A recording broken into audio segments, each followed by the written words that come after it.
Hello, Math 2. This is Mr. Paramo, and these are going to be your notes for 6.0. I care about you so much that I decided to give up some of my after-school time to record a lesson so that you would know what to do when you're working on your worksheets. It's almost like I am in the room with you. It's almost like there's this voice in your head that says,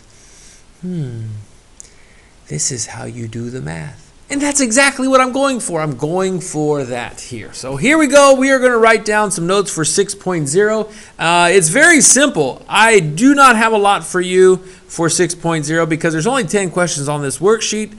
And what I want you to write down is this little 2 sentences right there. If you need an example, I'll give you one in a second. But substitute teacher, go ahead and press the enter button now to pause the video, and when you're ready to, and everybody has it, you can press enter again to press play.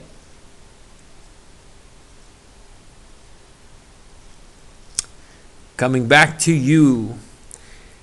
Proportions are equations that have 2 equal ratios. So if I look at a proportion, 2/3 and 4/6, that is a proportion. They're the same. This ratio is the same as that ratio. And so the whole worksheet that you have, or you will be given, is going to deal with, do you know how to solve these things? And what we're going to use is we're going to use this thing called the cross product property. The cross product property basically says that the cross products are always going to be equal to each other. And when we talk about the cross products, really this is what we're going to do, and I would recommend you write this down as well. A over B equals C over D. The cross product would be this diagonal multiplying that one, A times D, is going to be equal to this diagonal multiplying that one, and that's B times C. That's all it is. It's the top left, the bottom right multiplying each other, and the bottom left and the top right multiplying each other. If you do that and you set them equal to each other, that's how we're going to do everything. It gets a little more complicated than that, but not by much. As a matter of fact, I have this picture that I would like to show you that may show you how you're going to remember it. This is how I remember it, and I see it every single time I drive down the road. You've seen this sign before, haven't you? I've seen that sign. You've seen that sign. And you know what about this sign? It has something very, very small that talks about what we just did. If you've ever read this sign and you looked at it and it's pedestrian, that's what PED stands for. It's a pedestrian. Pedestrian. And I know this word. This word, believe it or not, is an abbreviation. It's not pronounced however you thought it was pronounced. I know that over half of you thought of this as Xing or Kixing or Gzing or I don't know what you came up with for that word. But this is a cross. 2 things that are crossing each other, except they turn it this way. So when you see that, you're supposed to read this as a pedestrian crossing, because they're crossing each other just like cross products. They're going across each other.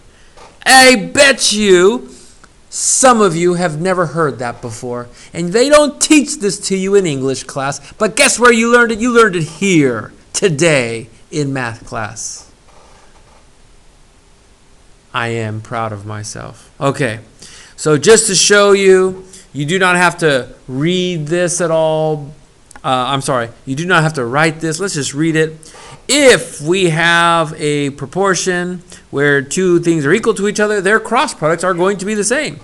2 times 6 is 12, and 3 times 4 is 12. I had a math teacher a long time ago that said this times that is send the rocket, and the rocket, pew, pew, it made it like a little explosion, and then she says it's 12. And then 3 times 4, pew, pew, is 12, like that. See? Easy way to remember it. It is going to get harder than that. Let's start off with the basics. I have picked some examples. I hope the substitute teacher has passed out the worksheet already. If not, you can pause the video right now and pass those out. If you have, or if you are ready, we're going to do problems 2, 7, and 10 together. If you want to do these on your worksheet, you are welcome to do so. Number 2. 3 over 4y equals 9 over 168. Now, there's a variety of ways we can do this, but the way that I'm going to show you every single time will be taking this, multiplying that 4y times 9. 4y times 9. And I'm going to set that equal to 3 times 168. Now, we could just multiply these things out. A lot of you are going to want to do 4 times 9, which is 36y. And 3 times 168, I do not know off the top of my head, so I'm going to use a calculator, and I'm going to get 504. I'm going to divide by 36 next. Divided by 36, and y will equal 14.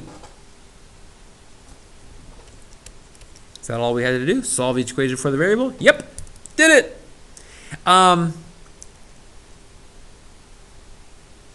There you go. Simple. How does it get harder, Mr. Paramo? This is too easy. Yes, I know. It gets harder when there's a negative involved. It also gets harder when there's a variable and an extra number there because students forget to distribute. So let's look at number 7. Number 7 has an x minus 2 and a 4. What we have to remember is that when we do this 4, we multiply the x minus 2, that x minus 2 is a group. Groups are in parentheses. This 4 is going to have to multiply the x and the minus 2. So I want you to think of it as already as 4x minus 8. And we haven't even done the other side yet.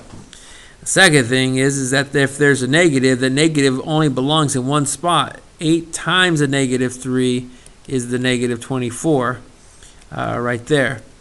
If that was a negative in front, you would either move it up or move it down, but it stays in one spot, just so you know. Let's solve the rest. Plus 8. Opposite sign, so we subtract. 8 minus 24 is the same thing as negative 16.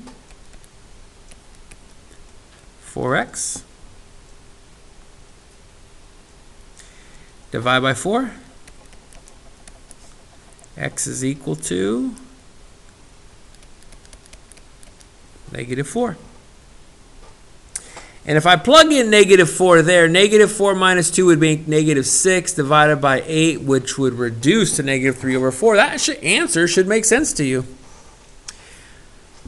But I want to put a little star here, and don't forget to distribute. That is the most important thing that students forget.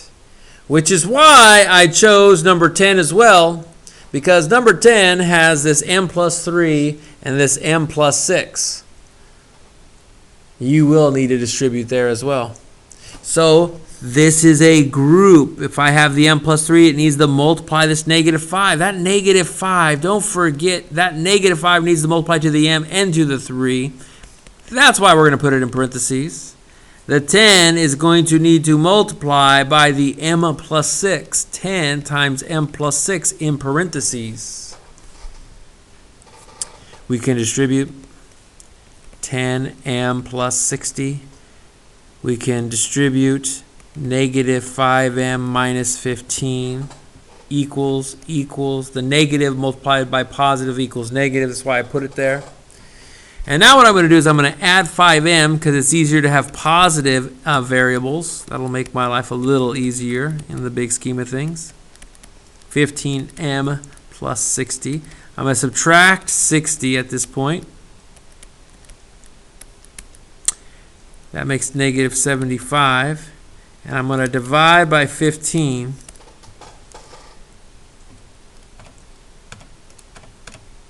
And it goes in evenly. Negative divided by positive is a negative 5 times. And I could plug in -5 right there and get 1. It makes -5. -5 right there, you get -2, which would make it also -5. So it works. Make sure you do not forget to distribute, and I would recommend doing everything by cross multiplying because it works for everything. Now, there are other ways. If you feel like doing it another way, that is fine, but if you get stuck on anything, this method works for everything, which is why I'm showing you one method, not multiple methods. We'll stop your notes right there, and you guys have a little bit of time to work on worksheet 0.